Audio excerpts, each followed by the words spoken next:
ভাই আমার দোস্ত আমার বিশ্ব নবী সরকার দো আলম নবীজি সাল্লাল্লাহু আলাইহি ওয়াসাল্লাম হযরত ইদ্রিস নবী আলাইহিস সালামের এই জীবনীটা উম্মতে মুহাম্মাদীর কাছে আলোচনা করলেন। হযরত নবী ইদ্রিস আলাইহিস সালাতু ওয়াসাল্লাম ওই জন্য তিনি সারা বছর রোজা রাখতেন, সারা বছর রোজা রাখতেন। কারণ 365 দিনের ভিতরে 5টা দিনে রোজা রাখা হারাম। একটা হলো আপনার দুইটা হলো দুই ঈদ, এই দুই ঈদের দিনে রোজা রাখা হারাম। আর তিনটি দিন হলো আপনার বকরা ঈদের পরে পর 3 দিন।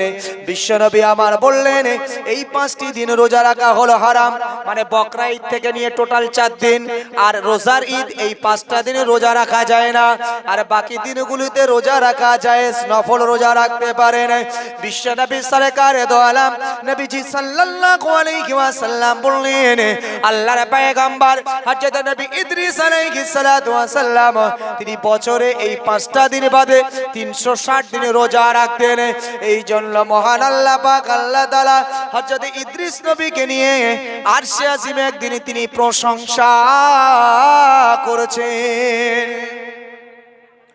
হে আমার ফেরেশতারা দেখো, তোমরা বলেছিলেন কোরআন শরীফে আল্লাহ এই কথা আমাদের উল্লেখ করেছেন, হে আমার গোলামেরা, হে আমার ও বান্দা বান্দিরা, আমি পৃথিবীতে যখন এই মনুষ্য জাতিকে সৃষ্টি করব, এজন্য যখন ফেরেশতাদেরকে ডেকে বলেছিলাম ওয়া ইদ ক্বালা রাব্বুকা লিল মালাইকাতি ইন্নী জাইলুন ফিল আরদি খলিফা, আল্লাহ বললেন আমি রব যখন মালাইকা ফেরেশতাদেরকে ডেকে বলেছিলাম হে আমার ফেরেশতারা, আমি পৃথিবীর জমিনে আমি প্রতিনিধি পাঠাতে চাই, খলিফা পাঠাতে চাই, আমি মানুষকে পাঠাতে চাই। ওই সময় আল্লাহর ফেরেশতারা বলেছিলেন হে রব, হে আল্লাহ, আপনার ইবাদতের জন্য আমরা ফেরেশতারা যথেষ্ট, পৃথিবীর জমিনে আপনি মনুষ্য জাতিকে পাঠাবেন না। কারণ এই মনুষ্য জাতিকে পৃথিবীতে পাঠালে তারা দুনিয়াতে তারা একে অপরের ভিতরে মারদাঙ্গা করবে, রক্তারক্তি করবে, দুনিয়াতে তারা ফাসাদ করবে, আপনার সাথে তারা নাফরমানি করবে। ওগো রব্বুল আলামিন আল্লাহ পাক আল্লাহ তাআলা পৃথিবীতে আপনি এই খলিফা অর্থাৎ মানুষদেরকে পাঠাবেন না। রব আল্লাহ ওই দিনে আরশে আজিমে ডেকে মিটিং করছিলেন, হে আমার ফেরেশতারা বলো, তোমরা বলেছিলে পেতে পেতে আমি রব আমি আল্লাহ মনুষ্য জাতিকে পাঠাতে চেয়েছিলাম, আর তোমরা বলেছিলে না পাঠাবে না। হে আমার ফেরেশতারা দেখো, পৃথিবীর জমিনে আমার পয়গম্বর আমার নবী হযরত নবী ইদ্রিস আলাইহিস সালাতু ওয়াসাল্লাম সে আমার সন্তুষ্টি লাভের জন্য, সে আমাকে রাজি খুশি করবার জন্য আমার ওই ইদ্রিস নবী সারা বছর সে সারা দিন পানাহার পরিত্যাগ করে, সারা বছরটা রোজা রাখে, কারণ রোজা রাখলে আমি আল্লাহ খুশি হয়ে যাই। হে নবীর উম্মত উম্মতিরা, আর রব্বুল আলামিন আল্লাহ পাক বলেছেন, বিশ্ব নবী আমার জানিয়েছেন ও আমার উম্মত উম্মতিরা শোনো, নামাজের মতন ইবাদত, দানের মতন ইবাদত, যাকাতের মতন ইবাদত, সমাজ সেবকের মতন ইবাদত, এর জন্য যে সমস্ত নেকি আমার আল্লাহ তোমাদের নামায় আমলে লিখেছে, এই নেকি সওয়াবগুলো কিয়ামতের দিনে ময়দানে মাহশরে রব আল্লাহর আদেশে ফেরেশতারা তোমাদের কাছে পৌঁছে দেবে। কিন্তু এমন একটা আমল, এমন একটা ইবাদত রয়েছে যে আমলটা, যে ইবাদত খোদ মহান আল্লাহ নিজে হাতে তার বান্দাদের হাতে তুলে দেবেন। জোরে বলো হে আমার উম্মত উম্মতিরা, শুনে রাখো, আমি বিশ্ব নবী সরকার দো আলম নবীজি সাল্লাল্লাহু আলাইহি ওয়াসাল্লাম জানিয়ে দিলাম কিয়ামতের দিনে ময়দানে মাহশরে রোজাদারের জন্য মহান আল্লাহ তার নিজে হাতে তিনি তাদের তোহফা ইনাম তুলে দেবেন। জোরে বলো। তো ইদ্রিস নবী আলাইহিস সালাতু ওয়াসাল্লাম সম্পর্কে আল্লাহ বয়ান করছেন, ফেরেশতারা দেখো, আমি রব রোজাদারদের প্রতি খুশি, রোজাদারদের ইনাম আমি আল্লাহ নিজে হাতে দেব। তাই আমার পয়গম্বর ইদ্রিস নবী আলাইহিস সালাম সে আজ আমাকে খুশি করার জন্য, আমার কাছ থেকে তোহফা নেওয়ার জন্য সারা বছর পানাহার পরিত্যাগ করে সারা বছর রোজা রাখে আমার সন্তুষ্টির জন্য। আর আমি আল্লাহ আমার ওই পয়গম্বর ইদ্রিসের উপরে খুশি রাজি। একবার জোরে বলুন সুবহানাল্লাহ।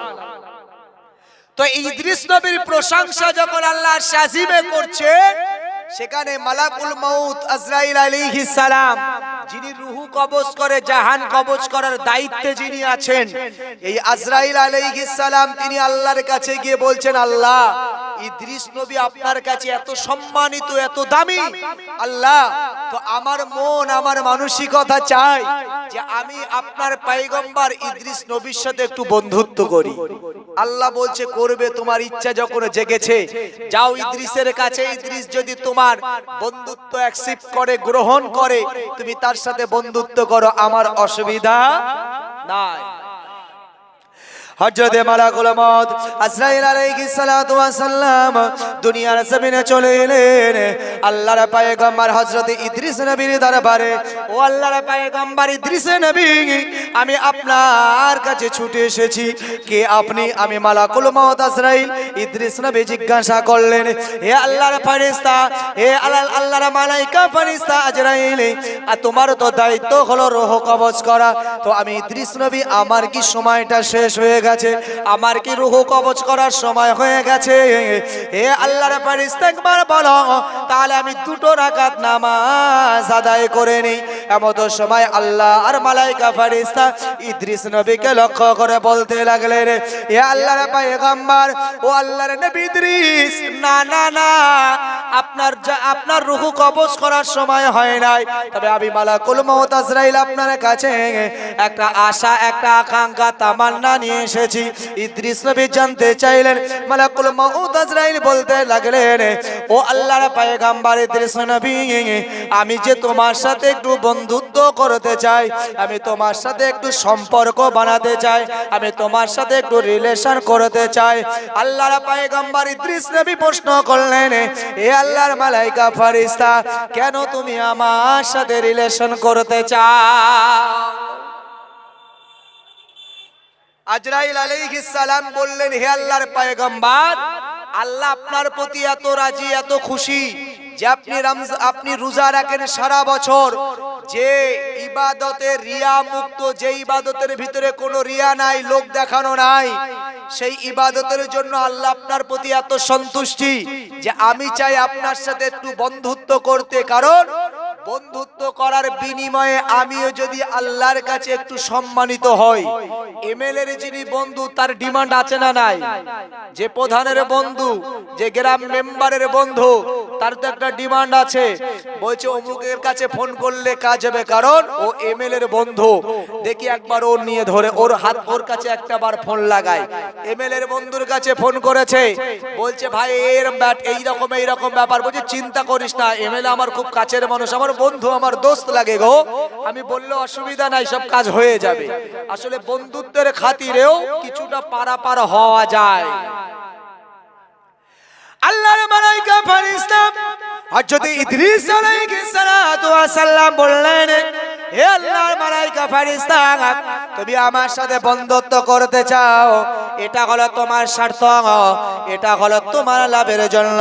তবে হে মালাকুল মউত শোনো, আমি ইদ্রিস আলাইহিস সালাম তোমার সাথে বন্ধুত্ব গ্রহণ করতে পারি, তবে আমারও যে কিছু শর্ত আছে, আমারও কিছু শর্ত রয়েছে।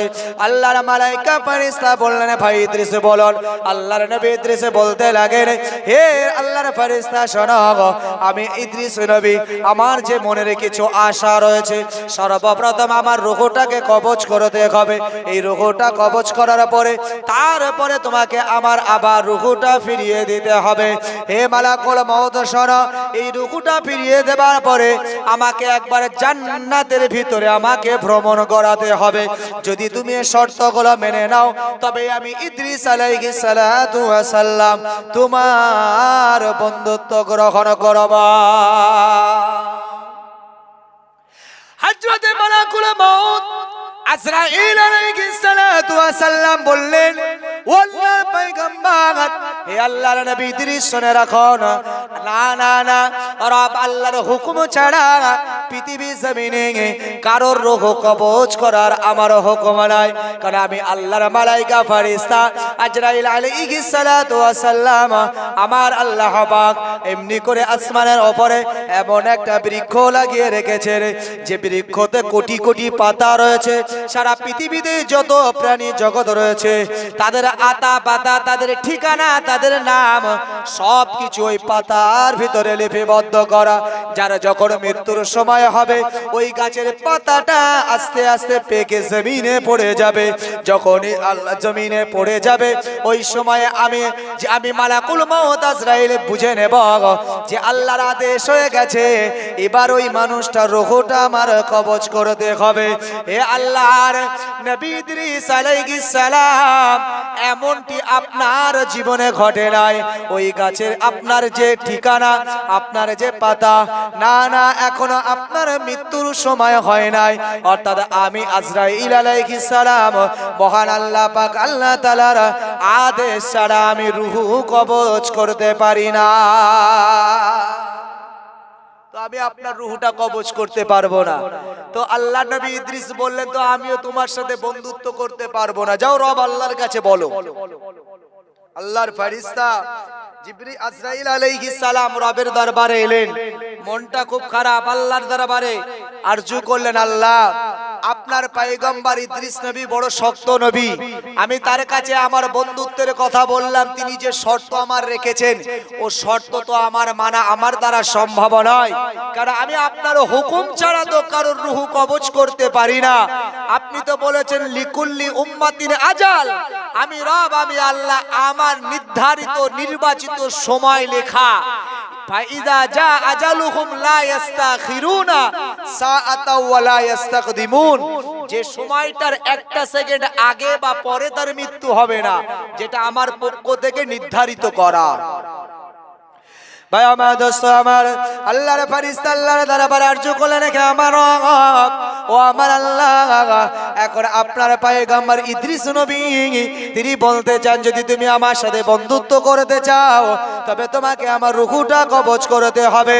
ও রব্বুল আলামিন আল্লাহ পাক ইদ্রিস নবী আলাইহিস সালাতু ওয়াস সালাম তার রূহ কবজ করার মতো আদেশ আপনার পক্ষ থেকে পায় নাই। ও আল্লাহ, তবে আমার সাথে কি বন্ধুত্ব হবে না ইদ্রিস নবীর? এমন সময় রব আল্লাহ ডেকে বললেন, হে আমার ফেরেশতা, দেরি নয়, জমিনে চলে যাও। আর কি তোমার কাছে কি কি তোমার প্রস্তাব রেখেছে, কি কি তোমার কাছে করতে চাই, তার কি শর্ত রয়েছে? ইদ্রিস নবী সম্পর্কে সমস্ত শর্তের কথা আল্লাহর কাছে শোনালেন। রব আল্লাহ বলেন, ও আমার ফেরেশতা ইদ্রিস, তুমি সব শর্ত মেনে নাও, মেনে নাও। কেন? এটাই হবে দুনিয়ার মানুষের জন্য শিক্ষা, এটাই হবে দুনিয়ার মানুষের জন্য শিক্ষা। ভাই আমার দোস্ত আমার, তো আল্লাহর নবী ইদ্রিস আলাইহিস সালাতু ওয়াস সালাম তেনার কাছে আবার ফেরেশতা মালাকুল মউত আজরাইল চলে এলেন। তিনি আসার পরে বললেন, রব আল্লাহ আমাকে হুকুম দিয়েছে আমি আপনার রূহ কবজ করতে পারি, আবার রূহটাকে পুনরায় আল্লাহর হুকুমে তোমাকে ফিরিয়ে দিতে পারে। কিন্তু রূহ দুনিয়াতে কবজ হবে, দুনিয়াতে মৃত্যু একবার হয়, আর এরপরে যদি হায়াত আমাদের ফিরে আসে, পুনর্জীবন যদি হয়, সেই জগৎটাকে বলা হয় আখিরাতের জগৎ। আল্লাহ কোরআনে বলেছেন, অকুনতুমা মুওয়াতান ফাআহইয়াকুম সুম্মা ইউমীতুকুম সুম্মা ইহয়ীকুম। আল্লাহ বলছে সুম্মা ইউমীতুকুম, তোমাদের মৃত্যু হবে, সুম্মা ইহয়ীকুম, আবার তোমাদের জীবন দেওয়া হবে, পুনর্জীবন তোমাদের আসবে। তবে ওই জীবনটা হবে কবরের জগৎ, ওটা হবে আখিরাতের জগৎ, ওটা আর দুনিয়ার জন্য নয়। ভাই আমার দোস্ত আমার, বিশ্ব নবী সরকার দো আলম নবীজি সাল্লাল্লাহু আলাইহি ওয়াসাল্লাম সুন্দরভাবে আমাদের কাছে তুলে ধরলেন, ও আমার উম্মত উম্মতিরা, দেখো রোজা আল্লাহর দরবারে কত দামি। এই ইদ্রিস নবীর সাথে বন্ধুত্ব করতে চাইলাম মালাকুল মউত, তিনি তার সব শর্তগুলো মেনে নিল। হযরত ইদ্রিস নবী আলাইহিস সালাতু ওয়াস সালামের রূহটা কবজ করা হলো, আবার তার পুনরায় রূহটা দিয়ে দেওয়া হলো, মানে আর দুনিয়াতে নাই। এবার আল্লাহর ফেরেশতা হযরত মালাকুল মউত আজরাইলকে বলতে লাগলেন, হে আল্লাহর ফেরেশতা আজরাইল, তৃতীয় শর্ত হলো একবার আমাকে জান্নাতের ভিতরে প্রবেশ করাও। ওই সময় ইদ্রিস নবীকে ডেকে বললেন, হে আল্লাহ আর পয়গম্বর ইদ্রিস নবী, আপনার কি জানা নাই পৃথিবীর জমিনে এমন একজন নবী আসবেন যে নবীকে আমার আল্লাহ পাক সমস্ত ইমামদের ইমাম বানিয়েছেন, যাকে ইমামুল মুরসালিন, যাকে ইমামুল আম্বিয়া বানিয়েছেন। যে নবীর কথা মহান আল্লাহ পাক আল্লাহ তাআলা রূহ জগতে আপনাদেরকে আলোচনা করেছিলেন। কোরআনে কারিমে আমার আল্লাহ বলেছেন, ওয়াইযা খাযাল্লাহু মিসাকান নাবিয়িন লামা আতাইতুকুম মিন কিতাবিন ওয়া হিকমা সুম্মা জাআকুম রাসূলুম মুসাদ্দিকুল লিমা মাআকুম লা তুমিনুন্না বিহি ওয়া লা তানসুরুন্না বিহি। ভাই আমার দোস্ত আমার, বিশ্ব নবী সরকারে দো আলম নবীজি সাল্লাল্লাহু আলাইহি ওয়াসাল্লাম সহ ভাই আমার দোস্ত আমার সমস্ত আম্বিয়াদের রূহ, সমস্ত নবী রাসূলদের রূহদেরকে আমার আল্লাহ পাক আল্লাহ তাআলা কিয়ামতের দিনে ময়দানে মাহশরে একত্রিত করে আমার রব আমার আল্লাহ আমার আপনার নবীর প্রশংসা করেছিল। আমার আপনার নবীর হিকমা, আমার আপনার নবীর উপরে যে কিতাব আসবে ভাই আমার দোস্ত আমার সব আলোচনা করে আল্লাহ বলেছিল, হে আমার পয়গম্বরের রূহরা বলো, যদি আমার ওই রাসূল নবী মুহাম্মদ সাল্লাল্লাহু আলাইহি ওয়াসাল্লাম তোমাদের মধ্যে চলে আসে, তোমরা কি তার উপরে ঈমান আনবে না? আল্লাহর পয়গম্বর, আপনি মনে করুন সব রূহ জগতে আপনাদের সমস্ত নবী রাসূলদেরকে সেই নবীর বার্তা, সেই নবীর প্রশংসা, সেই নবীর কথা শুনিয়েছিল। তো সেই আখিরি নবী, আখিরি প্রফেট মুহাম্মদ সাল্লাল্লাহু আলাইহি ওয়াসাল্লাম তিনি শেষ নবী হয়ে আসবেন। আল্লাহ যে ওয়াদা দিয়েছেন জান্নাতের ভিতরে নবী মুহাম্মদ সাল্লাল্লাহু আলাইহি ওয়াসাল্লাম তিনি প্রথম উদ্বোধন করবেন। একবার জোরে বলুন। পৃথিবীতে 1 লাখ মতান্তরে 2,24,000 নবী রাসূল এসেছেন। সব নবী রাসূলরা পৃথিবীতে প্রথম থেকে নিয়ে ঈসা রুহুল্লাহ পর্যন্ত শেষ হয়েছে, তারপরে আমার আপনার নবী এসেছে। কিয়ামতের দিন বিচার হবে। রুলস তো এটা হওয়া দরকার যে যারা আগে এসেছেন তাদের আগে জান্নাতে ঢোকানো, কিন্তু না, আমরা এমন একজন নবীর উম্মত, আমরাও বড় ভাগ্যবান। আল্লাহ আখিরি নবীকে এত সম্মানিত করেছেন, এত মর্যাদা সম্পন্ন করেছেন। রব আল্লাহ পাক আল্লাহ তাআলা তিনি ওয়াদা দিয়েছেন আমার জান্নাত উদ্বোধন করবে, আমার জান্নাতের ফিতে কাটবে আখিরি নবী নূর নবী মুহাম্মদুর রাসূলুল্লাহ। একবার জোরে বলুন সুবহানাল্লাহ। এই সুবাদে আমরাও ভাগ্যবান। নবী আমাদেরকে বলেছেন, হে আমার উম্মত উম্মতিরা শুনে রাখো, আমি বিশ্ব নবী সরকারে দো আলম নবীজি জানিয়ে দিলাম কিয়ামতের ময়দানে ময়দানে মাহশরে আমার রব আমার আল্লাহ বিচার করবেন, কিন্তু জান্নাতে যতক্ষণ আমি রাসূল প্রবেশ না করব কোন উম্মত উম্মতি কোন নবী রাসূল প্রবেশ করতে পারবে না। তবে আমি বিশ্ব নবী সরকারে দো আলম জানিয়ে দিলাম আমার গুনাহগার উম্মত উম্মতিদেরকেও যতক্ষণ আমি না নেব ততক্ষণ পর্যন্ত আমি বিশ্ব নবী জান্নাতে প্রবেশ করব না। আমার উম্মত উম্মতিদেরকে নিয়ে আমি বিশ্ব নবী আমার আল্লাহর জান্নাত উদ্বোধন করব। একবার জোরে বলো।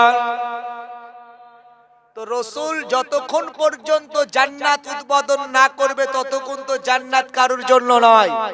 তো জান্নাতের একটা এরিয়া আছে, জান্নাতের একটা আপনার এরিয়া আছে, যে এরিয়ায় যেতে পারে, কিন্তু প্রকৃতপক্ষে যেটা জান্নাত সেই জান্নাতের ভিতরে ঢোকার রাসূল ছাড়া আগে কারোর পারমিশন নয়। কিন্তু ইদ্রিস নবী তো বলেছেন আমাকে জান্নাতে ঢোকাও। ভাই আমার দোস্ত আমার, আল্লাহর পয়গম্বর ইদ্রিস নবী বললেন, হে মালাকুল মউত আজরাইল, আর দেরি নয়, এবার চলুন আপনি আমাকে সেই আল্লাহর দয়ার জান্নাতে প্রবেশ করুন। ওই সময় ইদ্রিস নবীকে শোনানো হলো, আপনারা জানা নাই আপনি সেই আখিরি নবীর দাওয়াত দিচ্ছেন। যত পৃথিবীতে আদম নবী থেকে নিয়ে পৃথিবীর জমিনে যত আপনি আসা পর্যন্ত যত নবী রাসূল এসেছেন সবার শেষ বাক্য ছিল আমার পরে একজন শেষ নবী আসেন, যে নবী হলেন সমস্ত নবীদের নবী, সমস্ত রাসূলদের রাসূল। ভাই আমার দোস্ত আমার, ইদ্রিস নবীকে বলা হলো মহান আল্লাহ ওয়াদা দিয়েছেন আল্লাহর দয়ার জান্নাতে আখিরি নবী যতক্ষণ প্রবেশ না করবে ততক্ষণ কেউ প্রবেশ করতে পারবে না। তবে রব আল্লাহ পাক আল্লাহ তাআলা আপনার জন্য কবুল করেছেন, আপনি অন্তত পক্ষে এই জান্নাতের পরিবেশ, যে জান্নাতের এরিয়া, এর যে বারান্দা আপনার জন্য মহান আল্লাহ এতটুকুই বরাদ্দ করেছে। তবে হে আল্লাহর পয়গম্বর ইদ্রিস শোনো, রব আল্লাহ জানিয়ে দিয়েছেন জান্নাতের জন্য যে সুসংবাদ রয়েছে জান্নাতীদের জন্য।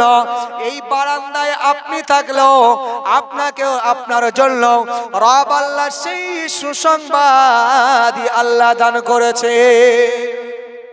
অর্থাৎ জান্নাতের ভিতরে যে মর্যাদা আপনি পেতেন, সেই মর্যাদা আপনার জন্য এই জান্নাতের এরিয়া, এই জান্নাতের বারান্দাতে আল্লাহ দান করেছেন। আপনার চিন্তার কারণ নাই, আপনি জান্নাতের বারান্দায় প্রবেশ করলেই সেই মর্যাদা হাসিল করতে পারবেন।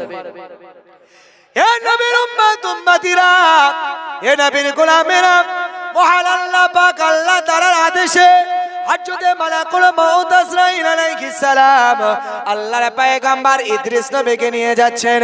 তবে আল্লাহর মালায়েকা ফেরেশতাকে আল্লাহ হুকুম করেছিল, হে আমার ফেরেশতা শোনো, এই পর্যন্ত তোমার যাওয়ার আদেশ, তবে জান্নাতের এরিয়াতে তুমি প্রবেশ করতে পারবে না।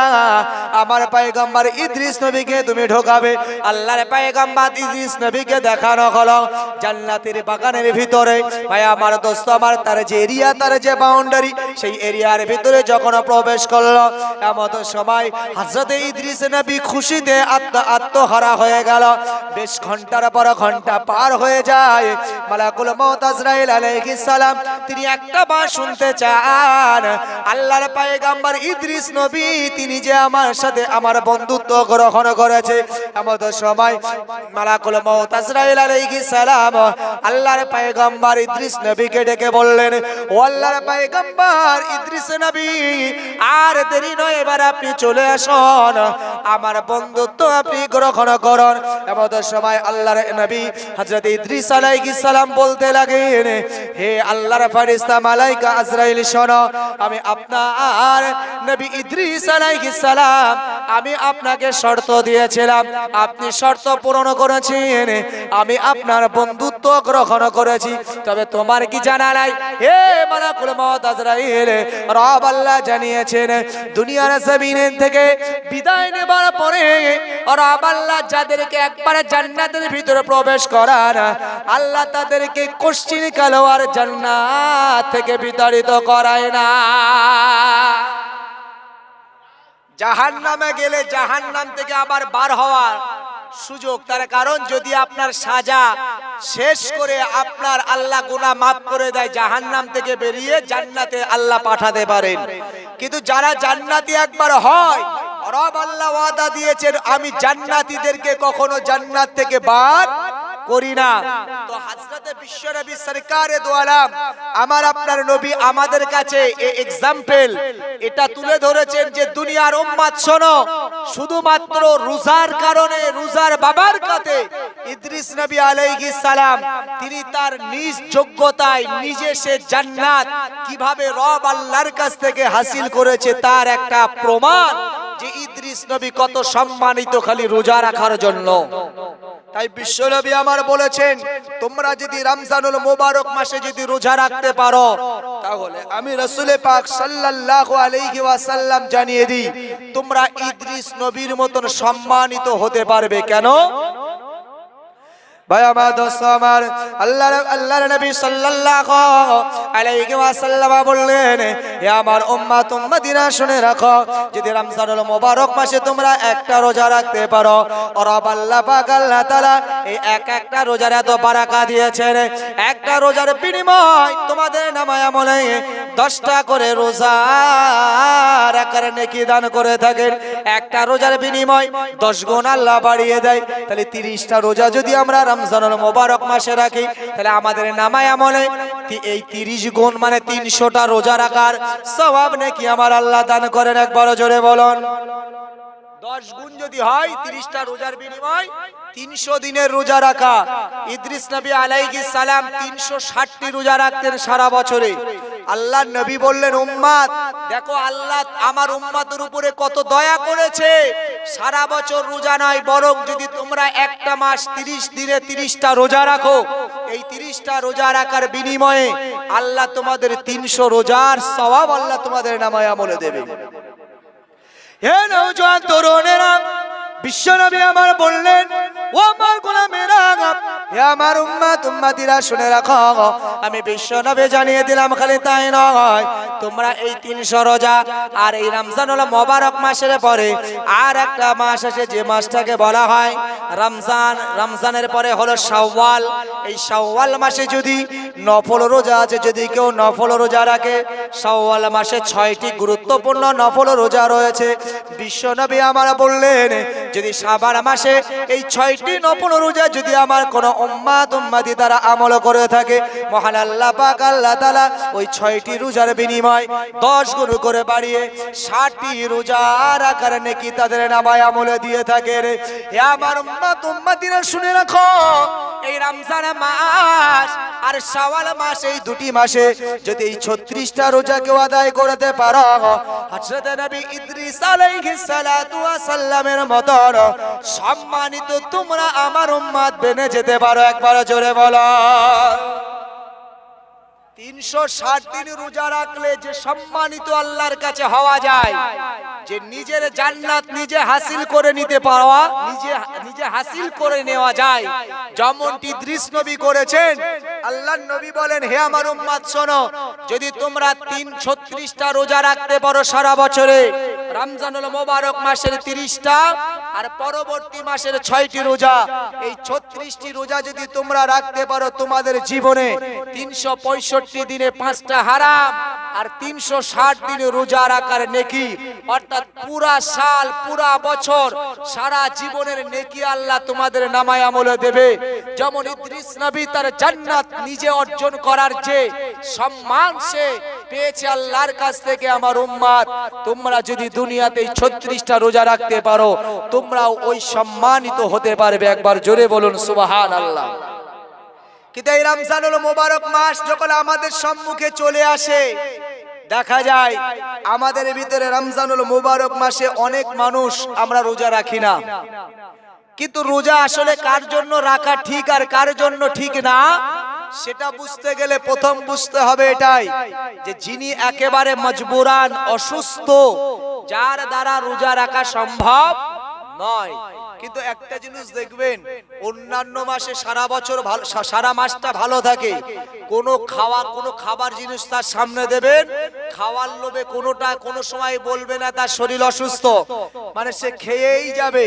আর রমজানুল মোবারক মাস আসলে আপনি রোজা রাখার কথা বলবেন, দেখবেন ও এক কথায় বললে, ভাই শরীরটা খুব একটা ভালো না,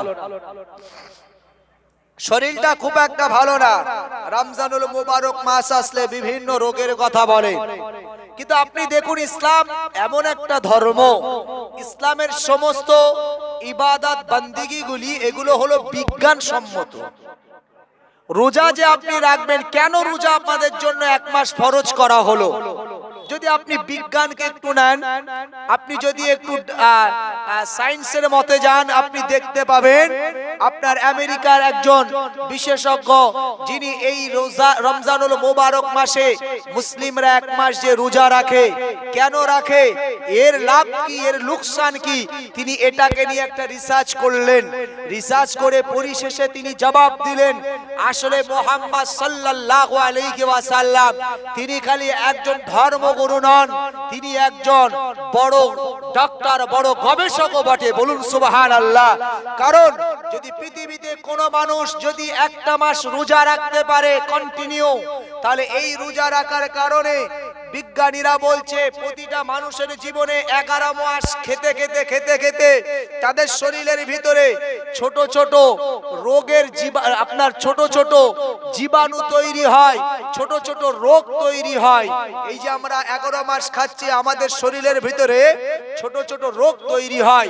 আর এই রমজানুল মোবারক মাসে 1 মাস রোজা রাখার কারণে এই যে ছোট ছোট রোগ, এই যে ছোট ছোট ব্যাধি আমাদের শরীরে হয়, যেগুলো আমরা বুঝতে পারি না, এই রোগগুলো 1 মাস রোজা রাখার কারণে, পেটটা শুকানোর কারণে, খাবার অভাবে, পুটিং এর অভাবে, যেমন আপনি দেখবেন আমরা যে চাষাবাদ করি, এই চাষাবাদে ছোট গাছ যখন হয় তাদের ট্রিটমেন্ট ভালো করতে হয়। আপনি যদি সামান্য ভাবেন আমাদের ঘরে মুরগির পিলে হয়, ভাই একটা বড় পিলের জন্য যে ট্রিটমেন্ট আর একটা ছোট পিলের কি একই ট্রিটমেন্ট? তা নয়। যারা পোল্ট্রির ফার্ম করে তাদের কাছে শুনবেন করাত ঘুম হয় না, কারণ তাদের পোল্ট্রি মুরগি যদি এক জায়গায় হয়ে যায় সেও তাতেও গোলমাল। তাদের প্রথমে খুব ট্রিটমেন্ট করতে হয়, আসলে ছোটবেলায় ট্রিটমেন্ট করতে হয়। তো রোগের যে জীবাণু, এই যে ছোট ছোট রোগগুলো তৈরি হয়, শরীর যত সতেজ থাকে এই রোগগুলোর গ্রোথ ততটা বেশি হয়, বিজ্ঞানীরা বলছে। তাই এই রমজানুল মোবারক মাসে যদি কেউ রোজা রাখে, শরীরের এই দুর্বলতার কারণে ওই রোগগুলো আস্তে আস্তে আস্তে আস্তে সব মারা যায়, মরে যায়, শুকিয়ে যায়, ওই রোগগুলো, ওই কীটগুলো সব নষ্ট হয়ে যায়। ভাই আমার, দোস্ত আমার, তাই এই রমজানুল মোবারক মাসে রোজা রাখলে লাভ আপনার সারা 11 মাস খাবার পরে আপনার শরীরের ভিতরে যে ছোট ছোট জীবাণুগুলো তৈরি হয়, এই ছোট ছোট জীবাণুগুলো নষ্ট হয়ে যায়। কে বলছে? আমেরিকার একজন গবেষক। ভাই আমার, দোস্ত আমার, তাই ইসলামের ভিতরে এমন একটা বিধান রব আল্লাহ দিলেন, মহান আল্লাহ পাক আল্লাহ তাআলা আমাদের জন্য নামাজ যেমন একটা ইবাদত, রোজাও তেমন একটা ইবাদত। নামাজের ভিতরে দেখা যায় নামাজ যদি পড়ে তার শরীরের একটা এক্সারসাইজ, ব্যায়াম হয়ে যায়। ভাই আমার, দোস্ত আমার, আমরা ওযু করি, ওযুর ভিতরেও গুণাবলী রয়েছে। ইসলাম তো আসলেই বিজ্ঞান, এটা আমাদের জানা নাই, তাই বুঝি না। ভাই আমার, দোস্ত আমার, আপনি ওযু করেন, এই ওযুর মতন একটা ইবাদত, এটা করাতে আমাদের শরীরের একটা মারাত্মক রোগ, যেমন স্ট্রোক রোগ, স্ট্রোক, এই যে স্ট্রোক হয়, স্ট্রোক রোগের একটা বিমারি শিফা বা এর যদি অ্যান্টিবডি মনে করেন, এর যদি আপনি অ্যান্টিভাইরাস কিছু লাগাতে চান, এটার প্রতিষেধক যদি কিছু মনে করেন যে এই স্ট্রোক রোগের প্রতিষেধক চাই, তা সে যেন সর্বদা নাপাকি থেকে দূরীভূত হওয়ার জন্য সে দিনে যতবার পারে অন্তত বেশি বেশি সে যেন ওযু করে। ওযু করলে এটা অ্যান্টিবডির কাজ করে, এটা অ্যান্টিবায়োটিকের কাজ করে, কারণ এটা স্ট্রোক রোগের প্রতিষেধক। কারণ বিজ্ঞানীরা বলছে সারা শরীরের ভিতরে যত জায়গার চামড়া আছে, সব চামড়া, সব কোষগুলো আলাদা আলাদা। হাতের তালুর যে কোষ, এটা একরকম, উপরের কোষ একরকম, এই আঙুলের কোষ একরকম, এই আঙুলের আপনার চামড়াটা আর একরকম। ভাই আমার, দোস্ত আমার, পুরো শরীরের যতগুলি অঙ্গ আছে সব অঙ্গের চামড়া আলাদা আলাদা, কিন্তু শরীরের ভিতরে এমন বিশেষ দুইটি জায়গা আছে যে দুইটি জায়গার চামড়া হলো একই রকম। বিজ্ঞানীরা বলছে সেটা হলো মানুষের এই যে হাতের তালু, হাতের এই যে উপরেই ভাগ, এই উপরেই ভাগের চামড়া, আর এই যে কাঁধ, এই কাঁধের যে চামড়া, এই দুটো চামড়া হলো একই রকম। তাদের গবেষণায় উঠে এসেছে এই স্ট্রোক রোগের প্রতিষেধক একমাত্র সেটি হলো যদি এই দুটি চামড়া দিনে যদি কয়েকবার যদি এটাকে সংমিশ্রণ করা যায়, এটাকে যদি বারবার মিলানো হয়, মিলাওয়াট করা হয়, তাহলে ওই মানুষটার স্ট্রোক রোগের প্রতিষেধক অর্থাৎ স্ট্রোক রোগ না হওয়াটাই স্বাভাবিক। জোরে বলুন। তো সাধারণত আমরা যারা নামাজি বা আমরা যারা শরীরকে পবিত্রতা অর্জন করাই, তো এই পবিত্রতা অর্জন করাতে গেলে তো ওযু আমাদের মাস্ট করতেই হয়। তো ওযু যখন করি আমাদের এই মাথা মাসাহার সাথে আমাদের এই কাঁধ মাসা আছে না নাই? তবে আমরা অনেকে সেই গোলমাল করে ফেলি, এই ঠিক চুলে এরকম এরকম করে দিয়ে দিই। এটা নয়, আসলে এই কাঁধে আপনি মাসাহা করবেন। একদিকে পবিত্রতা অর্জন হলো, আল্লাহকে খুশি করলেন, দ্বিতীয় দিক হলো আপনি স্ট্রোক রোগ থেকে বাঁচতে পারেন। রব আল্লাহ পাক আমাদের কাছে যে সমস্ত বান্দিগিগুলি দিয়েছে, যে ইবাদতগুলি দিয়েছে, আমরা যে সেই মহান আল্লাহর বান্দিগি করি, এর ভিতরে সবের ভিতরে আল্লাহ লাভ রেখেছে দুনিয়া এবং আখিরাত উভয়ের জন্য। তো আমরা রমজানুল মোবারক মাসে তেমনি রোজা রাখলে বিজ্ঞানীরা বলছে তোমাদের শরীরের এই ছোট ছোট জীবাণুগুলো নষ্ট হয়ে যায়। তাহলে আমাদের দুনিয়ার ক্ষেত্রে লাভ আছে না নাই? আছে। আর আমরা এত আখিরাতের লাভ শুনছি যে আমরা যদি রোজা রাখি রমজানুল মোবারক মাসে, বিশ্বনবী বলেছেন তোমাদের জীবনের পাপ রাশিগুলো ক্ষমা হয়ে যায়। রমজানুল মোবারক মাসে তোমরা কারোর সাথে গালিগালাজ করো না, তোমরা মিথ্যা বলো না, তোমরা ঝগড়া করো না, বরং তোমাদের কাজ হবে এই রকম, তুমি রোজা আছো, যদি তোমার সাথে কেউ ঝগড়া করতে আসে, রোজাদার তোমার ভাষা হওয়া এই রকম যে ভাই আমার সাথে ঝগড়া করেন না, আমি রোজা আছি, আমি রোজা আছি। কেউ যদি আপনাকে গালি দেয়, আপনি তাকে গালি দেন না, ভাই আমি রোজা আছি। আপনি যখনই রোজার কথা বলবেন দেখবেন মানুষের হৃদয়ে এই রোজার একটা তাসির হয়, এর একটা ছাপ তাদের বুকে, তাদের দিলে, তাদের হৃদয়ে লেগে যায়। যখনই বলে যে রোজা আছে, সঙ্গে সঙ্গে দেখবেন ওই মানুষগুলো একটু ছোপ খেয়ে যায়। এটা মহান আল্লাহ প্রদত্ত। এগুলো খালি আমাদের এই ভাষাগুলি প্রয়োগ করতে হবে। আল্লাহর কাছে যদি আমরা এইভাবে চাইতে পারি, তাহলে দেখবেন রমজানুল মোবারক মাসে আপনার সাথে কারোর সাথে হিংসা বিদ্বেষ থাকবে না।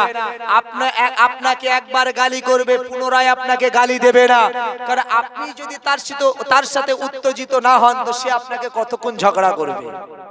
এগুলো ইসলামের পদ্ধতি। তো যাই হোক, এই রমজানুল মোবারক মাস আমাদের সম্মুখে আসবে। চেষ্টা করবেন রমজানুল মোবারক মাসে যত আপনি বেশি বেশি করে রোজা রাখতে পারে, আপনার রোজা তো রাখবেন, যত আপনি এই রমজানুল মোবারক মাসে বেশি বেশি দান করতে পারেন, কারণ এই রমজানুল মোবারক মাসে দান করলে অন্য মাসের তুলনায় 70 গুণ নেকি বেশি আল্লাহ দিয়ে থাকেন। জোরে বলুন সুবহানাল্লাহ। আরো চেষ্টা করবেন এই রমজানুল মোবারক মাসে রোজাদারদেরকে ইফতারি খাওয়ানো, রোজাদারদেরকে ইফতারি খাওয়ানো। আমাদের ইফতার মাহফিল হয় অনেক জায়গায়, ইফতার মাজলিস হয় অনেক জায়গায়। এই ইফতার মাহফিলে আপনি আবার এ নিয়েও অনেক জায়গায় ফতোয়া হয় যে ও সুদখোর, ও ঘুষখোর, ইত্যাদি ইত্যাদি। এগুলো হয়, কিন্তু একবারে এ বিবেচনা করে না যে ও বেনামাজি, ওর ইফতার আমি খাবো না, এ কথা বলে না। ও খালি বলে ও সুদখোর, ও ঘুষখোর, ও ইত্যাদি ইত্যাদি। আপনি অ্যাবাউট করছেন, আপনি পরহেজ করছেন, বেনামাজিটাকেও আপনাকে পরহেজ করতে হবে, কারণ দুনিয়াতে অন্যান্য গুনার থেকে এটা একটা বড় গুনাহ যে নামাজ পড়ে না। আমি এক্সাম্পল স্বরূপ একটু বলছি। মুসা আলাইহিস সালাতু ওয়াস সালামের জামানায় একজন মহিলা এসেছেন, এসে বলছে হুজুর আমার জীবনে একটা বিরাট বড় পাপ হয়ে গেছে, বিরাট বড় অপরাধ হয়ে গেছে, আমি নিজেকে স্থির রাখতে পারছি না। যখন আমার হৃদয়ে এই কথাগুলো স্মরণ হচ্ছে, অটোমেটিক আমার শরীরটা টকটক ঠকটক করে কেঁপে যাচ্ছে। তো কি এমন ভুল করেছো বলো? বলছে হুজুর আমার বিবাহ শাদী হয়েছে, কিন্তু আমি আমার যৌবনকে কন্ট্রোল না রাখতে পারে আমার স্বামী বাইরে থাকে, সেই সুবাদে আমি অন্যের সাথে সম্পর্কে জড়িয়ে যাই। আমি তার ঔরসজাতক একটা সন্তান আমার গর্ভে ধারণ করি। সেই সন্তানটা যেদিন দুনিয়ায় ভূমিষ্ঠ হয়, দুনিয়ার কোনো মানুষকে আমি জানতে দেই নাই। এই সন্তানটা যখন দুনিয়াতে এসেছে, আমি দুনিয়াতে নিজের বাঁচার লাগে আমি ওই সন্তানটাকে নিজে হাতে গলা টিপে মেরে ফেলেছি। অন্যায়টা ভাবুন। প্রথমত তার বিবাহ হয়েছে, তারপরেও অন্যের সাথে অবৈধ সম্পর্ক করেছে। আমি গুনাহ কোনোটাকে ছোট মনে করছি না। শরীয়তের বিধান, বিবাহিতা নারী পুরুষ যদি অন্যের সাথে অবৈধ সম্পর্কে জড়িত হয়, শরীয়তের বিধান তার বুক পর্যন্ত পোতো আর পাথর দিয়ে মেরে মেরে তাকে মেরে ফেলো, যেটাকে আরবিতে বলা হয় রজম জারি। তো ভাই আমার, দোস্ত আমার, যদি এটা ভারতবর্ষ গণতান্ত্রিক দেশ, সর্বধর্মের মানুষ আমরা একসাথে বসবাস করি, আমাদের দেশের রাষ্ট্রীয় আইন মানাও হলো আমাদের জন্য শরীয়তের বিধান, ফারজে আইন। এই জন্যই তো আমরা দেশপ্রেমিক, এই জন্যই তো আমরা দেশকে ভালোবাসি। কারণ রাসূল হাদিস পাকে বলেছেন, হে আমার গোলামেরা, হে আমার উম্মতেরা শোনো, দেশ প্রেম হলো ঈমানের অঙ্গ। দেশকে ভালোবাসো না, তোমার ভিতরে ঈমানের দুর্বলতা, তোমার ভিতরে ঈমানের একটা অংশ কেটে যায়। দেশকে তোমরা ভালোবাসো, আমরা দেশকে ভালোবাসি। আমাদের এই ভারতবর্ষ আমাদের কাছে স্বর্গ। এই ভারতবর্ষই হলো আমাদের কাছে জয়। এই ভারতবর্ষই হলো আমাদের সর্বস্ব। তো ভাই আমার, দোস্ত আমার, এই ভারতবর্ষের গণতান্ত্রিক আইন হলো যে আমরা কেউ দুনিয়াতে যদি কোনো মানুষের কাছে অপরাধ করে, সেই অপরাধের সাজা তোমরা কেউ কাউকে দিতে পারবে না। ওজন্য রাষ্ট্রীয়ভাবে আইন হলো তোমরা প্রশাসনিক ব্যবস্থাপনা গ্রহণ করো, প্রশাসনের কাছে যাও, প্রশাসনিক ব্যবস্থা গ্রহণ করে তোমরা সেখান থেকে প্রশাসনিক পাওয়ার নিয়ে সেখান থেকেই তোমরা প্রশাসনের দ্বারা তাদেরকে সাজার ব্যবস্থা করো। নিজে হাতে আইন তুলে নেওয়া যাবে না, সেই জন্য আমরা রাষ্ট্রীয় আইনকে সম্মান জানিয়ে আমরা কিন্তু এই আইন প্রয়োগ করতে পারি না। তো যাই হোক ভাই আমার, দোস্ত আমার, আমি আর লম্বা চওড়া করছি না, আলোচনা বাড়াচ্ছি না। তো আমাদেরকে মূলত বুঝতে হবে মহান আল্লাহর গোলাম আমরা, আল্লাহর বান্দা আমরা, মহান আল্লাহর গোলামিত্বর জন্যই পৃথিবীতে আমাদেরকে পাঠিয়েছেন। আপা হাসিবতুম আন্নামা খলাকনাকুম আবাসা ওয়া আন্নাকুম ইলাইনা লা তুরজাউন, অনার্থক আমাদেরকে পাঠান নাই, খামাকা পাঠাই নাই, বেকার পাঠান নাই। আল্লাহ বলছে আমি পাঠিয়েছি তোমাদেরকে কোনো এক কারণে, সেই কারণটাই হলো আমা খলাকতুল জিন্না ওয়াল ইনসা ইল্লা লিয়াবুদুন, তোমরা আমার ইবাদত করবে। তাই এই রমজানুল মুবারক মাস আমাদের সম্মুখে, তাই আমি গুরুত্বপূর্ণ ভাবেই আমি কিছু কথা আপনাদেরকে শেয়ার করলাম। আল্লাহ যেন আপনাকে আমাকে এই রমজানের গুরুত্বকে বুঝার তৌফিক দেন এবং এই রমজানের বারাকা আল্লাহ আমাদের নসিব করেন। রমজান তাক আমাদের হায়াত আল্লাহ বাড়িয়ে দেন। সকলে বলি আল্লাহুম্মা আমিন।